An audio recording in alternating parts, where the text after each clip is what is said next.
నా నామమున మీరు ఏమి అడిగినా అది మీకు ఇవ్వబడును అని యోహాను సువార్త 14వ అధ్యాయము 14వ వచనంలో క్రీస్తు ప్రభు వారు పలికారండి. నామానికి శక్తి ఉంది, పేరు బలము, పేరుకు చాలా శక్తి ఉంది. చాలా సందర్భములలో మనము రికమెండేషన్స్ కోసం చూస్తుంటాం. ఆ వ్యక్తి ఒక్క మాట చెప్తే చాలు పని అవుతుంది, ఆ వ్యక్తి ఒక్క మాట చెప్తే చాలు ఉద్యోగం వస్తుంది, అతను రికమెండేషన్ చేస్తే చాలు ఖచ్చితంగా పని జరుగుతుంది. ఎందుకంటే అతనికి చాలా మంచి పేరు ఉంది, పేరుకు చాలా శక్తి బలము ఉందండి. ఈరోజు ప్రభు మనతో మాట్లాడుతున్నాడు, నా నామమున నువ్వు ఏమి అడిగినా అది నీకు ఇవ్వబడును. క్రీస్తు ప్రభు నామము పరలోకాన్ని భూలోకములో అన్ని చోట్ల శక్తివంతమైనటువంటి నామం ఏదైనా ఉందంటే అది యేసు ప్రభు యొక్క నామము. యేసయ్య అని నామము ప్రకటించబడిందంటే అక్కడ దుష్ట శక్తులు భయపడతాయి. యేసయ్య అనే నామము ప్రకటించబడిందంటే రోగముతో ఉన్నటువంటి వారికి స్వస్థత కలుగుతుంది. యేసయ్య అనే నామము యేసయ్య అనే నామము ప్రకటించబడినప్పుడు ఓదార్పును ప్రజలు పొందుకుంటారు, హృదయములలో నెమ్మది కలుగుతుంది. పౌలు గారు పలుకుచున్నారు. పౌలు గారు ఫిలిప్పీలకు రాసిన పత్రిక 2వ అధ్యాయము 10వ వచనములో, పరలోకములో భూలోకములో ప్రతి ఒక్కరూ క్రీస్తు ప్రభు ముందు మోకరించి తీరాలి. తండ్రి దేవుని మహిమార్థమై ప్రతి నాలుక క్రీస్తే దేవుడని ప్రకటించాలని పౌలు గారు రాశారండి. యేసు ప్రభు యొక్క నామానికి శక్తి ఉంది.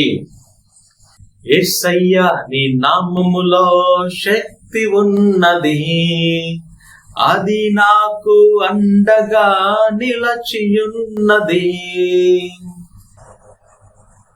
యేసుని నామములో దుష్టాత్మలు పారిపోవును, వ్యాధులలో ఉన్న వారికి నెమ్మది చేకూరును.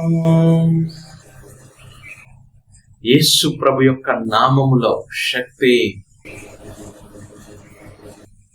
ఆయనను మనం సమీపించాలి. ఆయన నామములో ఎంతో శక్తి ఉందండి. ప్రజల కోసము, రికమెండేషన్స్ కోసము వెతకవద్దు. ప్రపంచాన్ని గడగడలాడించే నామము ఆయన నామాన్ని ఆయన ఆశ్రయించు. అన్ని చోట్ల ఆయన నామాన్ని ఎత్తిపట్టి ప్రార్థించు.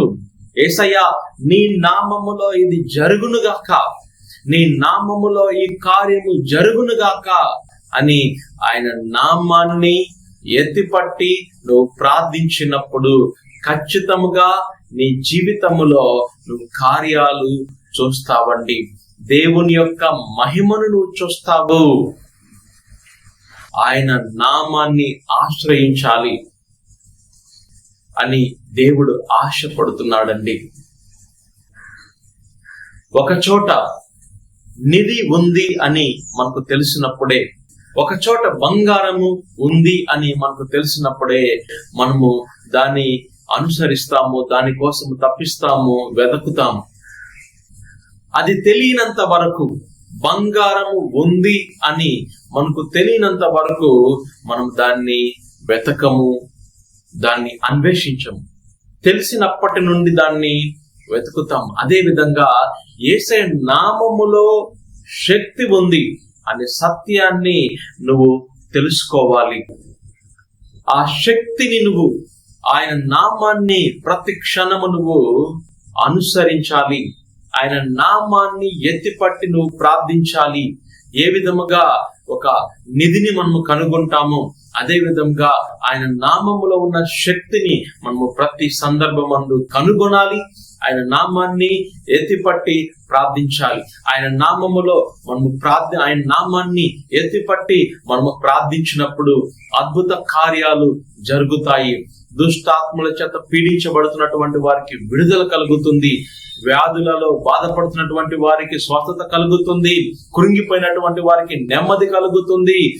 ఆయన నామములో గొప్ప గొప్ప కార్యాలు జరుగుతాయి. నువ్వు ఏ కార్యము నీ జీవితంలో జరగాలన్నా ఆయన నామాన్ని ఎత్తిపట్టి ప్రార్థించు.